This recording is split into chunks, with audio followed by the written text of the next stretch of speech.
మానస సరోవర్ యాత్ర ప్లాన్ చేస్తున్నారా? నమ్మకంగా సేఫ్ గా మీ కలల మానస సరోవర్ యాత్రని ట్రావెల్ టర్న్స్ తో నిజం చేసుకోండి. మరిన్ని వివరాలకు ఈ నెంబర్కు కాల్ చేయండి. నమస్తే రమ్మగారు. నమస్తే చే రమ్మగారు, మంచి తమాషా కథ ఏదైనా ఉంటే ఒకటి చెప్పండి. పల్లెటూరు కథ చెప్తాను. ఓకే. పూర్వం ఒక పల్లెటూరులోనట ఒక రైతుకి 2-3 పిల్లలు ఉండేవాళ్ళు. అయితే వాళ్ళలో ఆఖరి వాడి పేరు సోములు. సోములు. అయితే ఈ సోములు ఏంటంటే వీడు చాలా తెలివైనవాడు, ధైర్య సాహసాలు ఉన్నవాడు. కానీ వాడు తన తెలివిని తన సాహసాన్ని ఎప్పుడూ ప్రదర్శించేవాడు కాదు. నిండుకుండా వీడి సంగతి ఎవరికీ తెలియదు అనేవాడు. అయితే ఓసారి వాళ్ళ పొలంలో నాట్లేస్తున్నారు.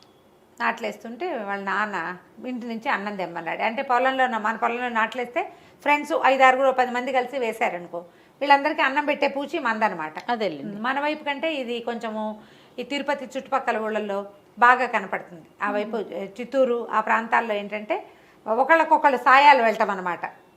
ఒకళ్ళకొకళ్ళు సాయం వెళ్తారు. మీ పొలంలో ఇవాళ పని చేస్తాం, మా పొలంలో రేపు పని చేస్తాం. ఎవరి పొలంలో పని చేస్తున్నారో వాళ్ళు ఆ పూటకి సంకటేయటం. ఓకే. అది బాగా కనిపిస్తుంది. ఆ కథల్లో కూడా భలే కనిపిస్తాయి. ఆయన పేరు నామిని సుబ్రహ్మణ్యం నాయుడు గారి కథల్లో బాగా కనిపిస్తాయి. ఈ కుర్రాడు ఏం చేశాడు, అంబలి గాయించుకుని వాళ్ళ అమ్మతోటి అంబలి దుత్త పుచ్చుకొస్తుంటే పొలంలో ఏదో చిన్న చెట్టు వేరు కాలికి తగులుకుని ముందుకు పడ్డాడు. పడేసరికల్లా మా అంబలి దుత్త పగిలిపోయింది.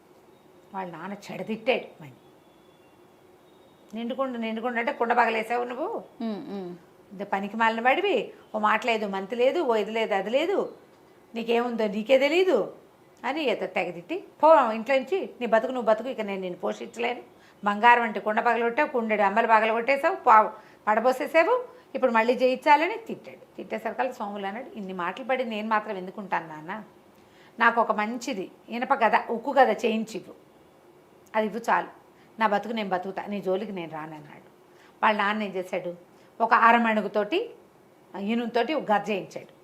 వీడు దాన్ని పళక్కమని విరిచేశాడు. ఓ ఇది గట్టిగా లేదు, ఇంకా గట్టిది కావాలన్నాడు. ఒక మణుగు పెట్టి చేయించాడు. ఆ మణుగుది విరిచేశాడు, ఉంచేశాడు దాన్ని. తర్వాత 2 మణుగులు పెట్టి మంచి ఉక్కు గద ఒకటి చేయించి ఇస్తే ఆ గదని వీడు గట్టిగా నొక్కితే వంకర పోయింది, కానీ పర్వాలేదులే ఇది పనికొస్తుంది, ఇది వాడుకుంటాను నేను అన్నాడు. ఆ గదని చేత్తో పుచ్చుకొని తన దారిని తను పోయాడు. ఆ కాలంలో పిల్లల్ని ఇట్లా వదిలిపెట్టేసేవాళ్ళు. వాడు బతుకుతాడు, ఫలానా వాళ్ళ అబ్బాయి నేను చెప్తాడు, తర్వాత ఎప్పుడు వచ్చి కనపడతాడు నాన్నకి. ఈ 25 ఏళ్ళు వచ్చినా మనమే వెనకాల పడి అమ్మా నాన్న అన్నం చూసి చిక్కుడుకాయ కూర ఇష్టం, వంకాయ వేపుడు ఇష్టం అంటా లేవు పాతకాలంలో. నాకు తెలిసిన కాలంలో కూడా పిల్లల్ని పనిలో పెట్టి వదిలేసేవాళ్ళు, ఊరికే మంచి చెడ్డ కనుక్కునేవాళ్ళు, కాచి కాపాడ్డా లేవు అసలు. అయితే ఈ పిల్లాడు వెళ్ళిపోయాడు. సోములు వెళ్ళిపోయి ఆ ఊరు రాజుగారి దగ్గరికి పోయాడు. అయ్యా ఏదైనా పని ఇవ్వండి అంటే, ఆయన ఏం పని చేస్తామన్నాడు. నాకు గొడ్లు కాయటం ఒకటే వచ్చండి, పశువులు కాస్తా, మా ఊళ్ళో ఆవుల్ని నేనే కాసేవాడిని అన్నాడు. అంటే ఆయన అన్నాడు, సరే మన దగ్గర బ్రహ్మాండమైన ఆవుల మంది ఉంది, ఏం జీతం కావాలో చెప్పు అన్నాడు. 2 పూట్ల అన్నం పెట్టి ఏడాదికి ఒక 100 రూపాయలు ఇవ్వండి అని అడిగాడు. ఆయన అన్నాడు, జీతం ఎక్కువే అడిగావు, అయినా సరే ఇస్తా, ఆవులు మాయం కాకుండా చూసుకోవాలి నువ్వు, ఒక ఆవు మాయమైనా కుదరదు అన్నాడు. అంటే ఆవులు మాయమయ్యే లక్షణం ఉంది వీళ్ళ దగ్గర. సరే వీడిని పెట్టుకున్నాడు. వీడేం చేశాడు, తన ముక్కు కదా భుజాన్ని వేసుకుని పొద్దున్నే శుభ్రంగా ఇక్కడ వీళ్ళు పెట్టిన సద్దన్నదిని ఆవుల మందని తోలుకుపోయాడు. తోలుకుని మైదానం పైకి తీసుకెళ్తే గొడ్లది బాగున్నాయి రాజుగారి దగ్గర, మంచి మైదానం అంతా పచ్చిగా, రాజుగారి ఆవులు కాబట్టి ఎవరు అడ్డం పడేది లేదు.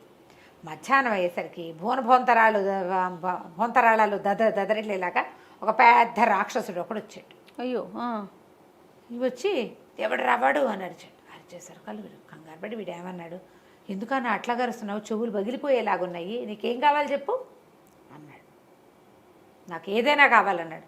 ఎందుకు, ఒక మంచి ఆవు ఏదైనా కావాలా, తీసుకుంటావా ఆవుని, తీసుకుపో, అరుపెందుకు దానికి అంటే సరేనన్నాడు. సరేనని ఏం చేశాడు, ఈ మొత్తం ఉన్న ఆవుల్లో ఒక బ్రహ్మాండంగా బాగా కండపట్టి ఉన్న ఆవును ఒకదాన్ని పట్టుకుని అడవి తీగలు తెచ్చి దాన్ని తిరగేసి కింద పడేసేసి కాళ్ళు కట్టేశాడు. ఓకే. రాక్షసుడు కట్టేసి, అరే కుర్రాడు ఇట్రారా, దీన్ని ఎత్తి నా భుజం మీద పెట్టన్నాడు.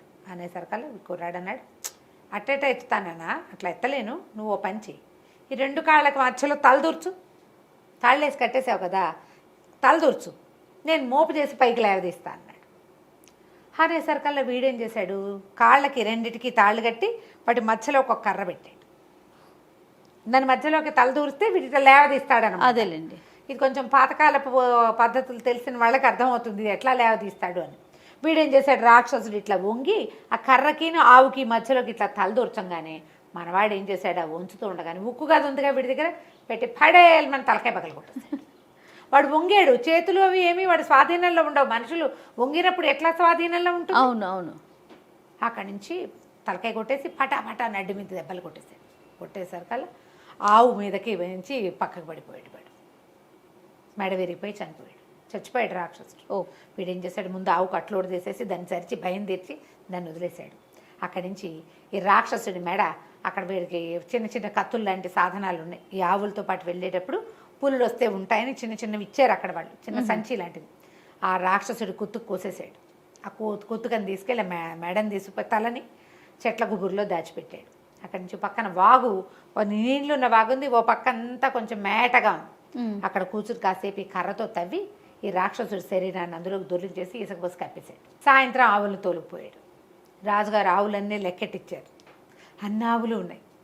ఏమిటో విశేషాలు మైదానంలో అన్నారు. ఏమున్నాయండి, చక్కటి పచ్చికుంది, ఆవులు హాయిగా మేసాయి, ఇంకేముంది విశేషం అన్నాడు సోములు. ఇంకేం విశేషాలు లేవా అని అడిగాడు రాజుగారు. ఏం లేవండి అన్నాడు. ఇదేనండి విశేషం, ఇంకేముంటాయండి అన్నాడు. అనగానే నేను ఆశ్చర్యపోయాడు. సరే ఊరుకున్నారు. మర్నాడు మళ్ళీ ఆవులను తోలుకుపోయాడు మనవాడు. అన్నం తిన్నాడు, చక్కగా ఆవులను తోలుకెళ్తే మధ్యాహ్నానికల్లా రెండో రాక్షసుడు వచ్చేసాడు. వాడు అన్న, మా తమ్ముడేట్రా ఏం చేసావురా అంటే, నేనేం చేశానన్నా, ఆవును మెడబెట్టి పట్టి పంపించాను, నాకేం తెలుసు అంటే, సరే నేను కూడా ఆవును పట్టుకెళ్తాను. పట్టుకెళ్ళని సేమ్ మెథడ్. ఆ ఆవు రెండు కాళ్ళు ముందు వెనకాల కట్టేసి మధ్యలో ఒక కర్ర దూర్చి తల అందులో పెట్టే లోపల వీడు వెనకాల నుంచి కొట్టేశాడు. ఈ రాక్షసుడు తలకాయ కూడా దాచేశాడు. బాడీ తీసుకెళ్ళి బాగులో దోసేశాడు. సాయంకాలం మళ్ళీ రాజుగారి దగ్గరికి పోయాడు. పశువులకి వెళ్ళంగానే లెక్కెట్టారు, చూసుకున్నారు. ఏమిటి విశేషాలంటే, ఏమున్నాయండి, ఇవాళ మబ్బేసిందండి, అట్టే ఎండలేదు, ఓ జల్లు పడుతుందేమోనని కూడా అనిపించిందండి, అదేనండి విశేషం అన్నాడు. రాజుకి వింతగానే ఉంది, ఏదో జరుగుతోంది, ఏంటో తెలీదు. వాడేం చెప్పడు, వాడు ఎవరికీ చెప్పడేమి, అన్నం తింటాడంతే, పులసగా ఏ పిన్నలు వాయించుకుంటూ తిరుగుతాడు అటు ఇటు. ఏం లేదు. మూడో రోజు మళ్ళీ ఇంకో రాక్షసుడు వచ్చాడు. తుంపదగా ఇంతమంది వస్తున్నారని వాడిని కూడా ఇదే శాస్తి పట్టించాడు మనవాడు. ఓకే, వాళ్ళు తెలివి గల వాళ్ళు కాదు, బలం ఉన్న వాళ్ళు అంతే.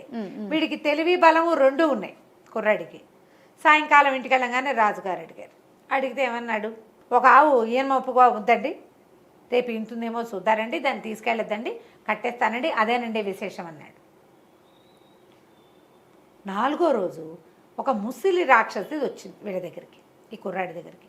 ఏర్రా నా ముగ్గురు కొడుకులు ఏమైపోయారా, కనపట్టలేదు, నువ్వే ఏదో చేసావు వాళ్ళని అనేసి మీద పడింది. అది బక్కగా ఉంది, కానీ రాక్షసి పళ్ళు గిళ్ళు భయంకరంగా ఉన్నాయి, మిడిగుడ్లు. అక్కడి నుంచి మనవాడు ఏం చేశాడు, ఆ మీద పడింది అన్నదిటా మీద పడుతుంటే పక్కకు తప్పుకుని కింద పడేలాగా చేశాడు. తన ముక్కు గద పెట్టి ఆ మూసలు దాన్ని కాళ్ళు విరగొట్టేశాడు. అది లబో దిబోమని ఏడ్చింది. ఒరే నాయన, కాళ్ళు విరిగి నేనేం చేస్తాను రా, ఇక్కడ పడి ఉంటా మైదానంలో, డేగలు గ్రాబందులు పీక్కుతుంటే చంపేయరా, నన్ను చంపేయరా అంటే, నేను చంపేను, అసలు మీరేం చేస్తున్నారు ఇంతకాలంగా, ముగ్గురు వచ్చారు, నువ్వు నాలుగో దానివి అంటే, అదేమంది, ఒరే మేము ఆవులను పట్టుకెళ్ళిపోయి తినేస్తాను రా, మా దగ్గర బోల్డ్ అంత డబ్బు ఉంది, రోజుకు ఒక ఆవు కావాలని మా నలుగురికి, మైదానంలోకి ఏ గొడ్డు వస్తే ఆ గొడ్ల నుంచి ఒక మందల నుంచి ఒక దాన్ని పట్టుకెళ్ళిపోతాము, రాజుగారు ఎంతమందినో మార్చాడు కానీ మేము గొడ్లను పడి, వీళ్ళు కాకపోతే ఇంకోళ్ళు వస్తారు, మా గుంపులోంచి తీసుకెళ్ళడం సులువు, ఒక్క ఆవు అయితే దాని వెనకాల పడాలి, అవును, పైగా అది వచ్చేస్తుంది అని చెప్పింది. చెప్పేసరికల్లా సరే ఏమంది, కాళ్ళు వేరు కొట్టేసావు, నన్ను చంపేయి అంటే, ఊరికే ఎందుకు చంపుతాను నేను అన్నాడు. వాళ్ళు నన్ను చంపుతారని భయంతో చంపేశాను వాళ్ళని, నువ్వు నన్నేం చేయలేవు, ముసలిదానివి, నీ కాళ్ళేమో విరిగిపోయినాయి అనగానే, బాబు నీ పుణ్యం ఉంటుంది, ఇలా ముందుకెళ్ళు, అక్కడ పెద్ద గుహ ఉంది, గుహ తలుపు తీసుకుని లోపలికి వెళ్తే ఓ పెట్టె నిండా బంగారం, ఓ పెట్టె నిండా వెండి ఉందిరా, కావాలంటే అవి తెచ్చుకో, ఇంకా అక్కడ ఎవ్వరు లేరు, మేము నలుగురం అయిపోయాం కదా, నన్ను చంపేయి అంటే ఆ ముసలి దాన్ని కూడా కుత్తు కోసేసి దాచేశాడు. ముసలమ్మని బాడీ ఏమో వాగులోకి తోసేసి మట్టి పోసేసాడు, తలకాయని తీసిపోయి ఆ చెట్ల బుర్రలో దాచేశాడు. 4 తలలు ఉన్నాయి అక్కడ. వీడేం చేశాడు, వెండి బంగారం పోయి 2 పెట్టెల్లో ఉన్న వెండి బంగారం తెచ్చుకున్నాడు. ఇట్లా వెండి బంగారం తెచ్చుకున్నవాడు ఎవరికి చెప్పకుండా ఉంటాడా, ఎవరో ఒకళ్ళకి చెప్పేయాలి, చచ్చిపోతారు లేకపోతే. అవునవును. వాడు ఎవరితోటి మాట్లాడలే, చెప్పలా 5-6 రోజుల తర్వాత వీడు ఒక రోజు ఆవుల్ని తోలుకుని ఇంటికి వెళ్ళేసరికల్లా రాజుగారికి కనపడడానికి వెళ్తే ఎవరు రాజుగారి దేవుడిలో వాకిట్లో ఆయన లేడు. సాయంత్రం ఆవులు వచ్చే వేళకి ఆయన నుంచునేవాడు, వాళ్ళు లేడు. లోపల నుంచి ఏడుపులు పెడబబ్బులు వినిపిస్తున్నాయి. పరిగెత్తుకుంటూ లోపలికి వెళ్ళాడు. ఏమైందండి అంటే ఒకడు 3 కన్నుల రాక్షసుడు ఇంకోడు ఉన్నట్టు ఆ ఊరికి రెండో వైపు. ఓహో. వాడు రాజకుమారిని ఎత్తుకుపోయాడు. వాడు ఏం చెప్పాడు, మీ వంటవాడికి ఇచ్చి రాజకుమారిని పంపించు, లేకపోతే నేను మీ మొత్తం ఊరి మీద పడి విరుచుకు తింటానన్నాడు. ఇక ఏమీ చేయలేక ఇచ్చి పంపించాం. వంటవాడు రాజకుమారి పోయారు వాడి వెనకాల పడి. వంటవాడిని ఎందుకు పంపమన్నాడో తెలియదు, వండించుకోవడానికేమో మరి బహుశా రాజకుమారినే వండిస్తాడా ఏం వండిస్తాడో తెలియదు. అక్కడి నుంచి కుర్రాడు అన్నాడు, సరేలే నేను చూస్తానని ఓ పక్క నుంచి బయలుదేరాడు. ఎక్కడున్నాడు, 3 కన్నుల రాక్షసుడు ఒకడున్నాడు. వాడి కోసం అని ఉత్తరం వైపు గుహల వైపుకు వెళ్ళాడు. వెళ్ళేసరికి అలా బాగా వెళ్తే ఒక పెద్ద గుహ ఉంది. ఆ రాక్షసుడు ఆ గుమ్మలో కూర్చుని ఉన్నాడు. యువతల ఒక బండ మీద రాకుమారి కూర్చుని ఏడుస్తుంది. వంటవాడు మాత్రం రాజకుమారిని అక్కడి దాకా తీసుకుపోయి వీడు ఒక బండ వెనకాల దాక్కుని చూస్తున్నాడు. ఆ 3 తలల రాక్షసుడు చూసేసరికల్లా వీడు ఈ మన సోముల దగ్గరికి వెళ్ళాడు. వీడి దగ్గర ఉక్కు గద ఉంది కదా, ఆ గదతోటి దగ్గరికి వెళ్ళాడు. వెళ్ళేసరికల్లా వాడన్నాడు, ఎవడరా నువ్వెందుకు వచ్చావు, నాకు వంట ఉండేవాడు చాలు, నువ్వు అక్కర్లేదు, నువ్వు పశువులు కాసేవాడిలాగా ఉన్నావు అనేసరికల్లా వీడేం చేశాడు, ఈ ఉక్కు గద కాస్త వాడి మొహం మీద విసిరేసాడు. అయితే విసిరేసే సమయంలో ఏమైంది, వీడు బొక్క బొరలా పడిపోయాడు. అది బాగా బరువు ఉంటుంది కదా, దాన్ని టమ్మని వేసి భుజం మీద వేసుకోవాలి. కిందకి పడిపోయాడు. ముందుకు పడేసరికల్లా మోచేతి దగ్గర అంతా ఇట్లా చీరుకుపోయింది. రాకుమార్తె గబగబా పరిగెత్తుకుంటూ వచ్చి వీడెవడో తనని రక్షించడానికి వచ్చాడని పమిడి కొంగు పర్రను జించి చేతికి కట్టుకట్టి ఈ మొహానికి దెబ్బ తగిలేసరికల్లా రాక్షసుడు కాస్త ఢామని వెలకిలబడ్డాడు. మొహాన్ని తగిలేసింది, ఇట్లా పడిపోయాడు. పడేసరికల్లా ఇవి ఏం చేశాడు, ఈ చేతి కట్టుకట్టించుకుని పరిగెత్తుకుంటూ వెళ్ళి తన గద ఎక్కడుందో తెచ్చి వాడి మొహం మీద చిత కొట్టేశాడు. ఒక చోట దెబ్బ తగిలిన చోటే మళ్ళీ కొట్టాలి, కొత్త చోట కొట్టకూడదు. ఎక్కడ దెబ్బ తగిలిందో అక్కడే కొట్టాలి. ఒక 5-6 దెబ్బలు తగిలేసరికల్లా రాక్షసుడు కాస్త చచ్చిపోయాడు. కుర్రాడు ఏం చేశాడు, ముక్కు గద భుజాన్ని వేసుకుని వంటవాడికి అమ్మాయి గారిని ఇంటికి తీసుకుపో, మరి నేను పడుకుంటాను, నాకు నిద్ర వచ్చేస్తోంది, పొద్దునుంచి ఎండలో ఉన్నాను అని చెప్పి వెళ్ళిపోయాడు. వాడికి రాకుమార్తె వ్యవహారం వాడికి ఏం అక్కర్లా, పని చేశాడు వెళ్ళిపోయాడు అంతే. వాడి పనులన్నీ అలాగే ఉంటాయి. అక్కడి నుంచి వంటవాడు ఏం చేశాడు, రాజకుమార్తెను వెంట తీసుకెళ్ళి ఏం చెప్పాడు రాజుగారికి. వాడికి ఏమర్థమైంది, సోములకి రాజకుమార్తె కావాలి, తనకు బహుమతి కావాలి, ఆ గోళలు లేవు. వాడు చెప్పడు. ఆ రోజు రాజుగారు ఏం ప్రకటించారంటే 3 కళ్ళ రాక్షసు నుంచి నా పిల్లని ఎవరు రక్షిస్తాడో వాళ్ళకి నా పిల్లని ఇచ్చి పెళ్లి చేస్తానన్నాడు. ఓహో. వీడది వినలేదు, వాడికి ఆసక్తి లేదు ఆ సోములకి. వాడు పోయాడు. ఈ వంటవాడు ఏం చేశాడు, నేనే రాక్షసుని చంపేశానండి అని చెప్పాడు రాజుగారికి. రాకుమార్తెని లోపల తీసుకువెళ్ళిపోయి సేద తీర్చారు. ఆవిడకేదో అన్నం పెట్టి పడుకోబెట్టారు. వంటవాడేమో రాజుగారితో మాట్లాడాడు. అక్కడ రాజకుమార్తె లేదు.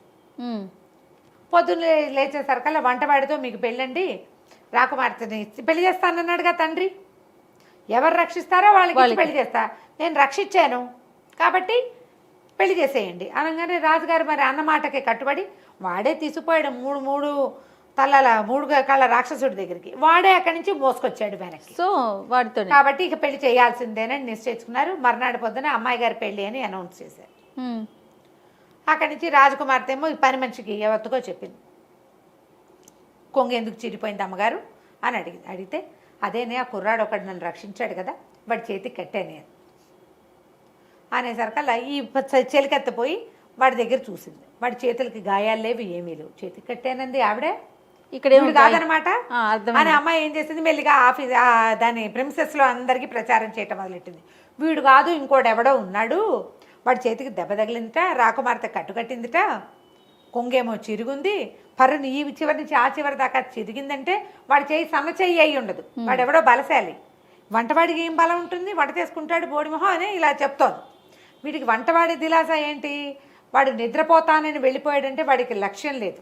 పైగా పశువుల కాపరి కంటే వంటవాడు నయం కాదు కొంచెం, కాబట్టి నాకే ఇచ్చి పెళ్లి చేస్తారనుకున్నాడు. అక్కడి నుంచి రాజు కాసేపటికి మొత్తాన్ని మధ్యాహ్నానికి ఎవరికైతే ఈ పిల్లనిచ్చి పెళ్లి చేయబోతున్నారో వాడు రక్షించిన వాడు కాదు అనేది తెలిసిపోయింది. ఒక చెలికత్తి వచ్చి వీడు కాదట కదండి, కానీ వాడితోటే మీ పెళ్లి చేస్తున్నారండి అని చెప్పింది. రాకుమార్తె హుటాహుటని పరిగెత్తింది తండ్రి దగ్గరికి.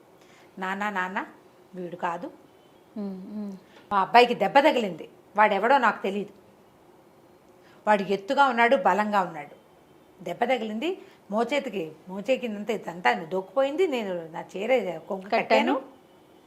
వాడెవడో కనుక్కో, వాడికిచ్చి నన్ను పిలిచి వాడు నన్ను రక్షించింది. నేను చూస్తుండగానే గద పెట్టి కొట్టాడు వాడిని. ఓకే.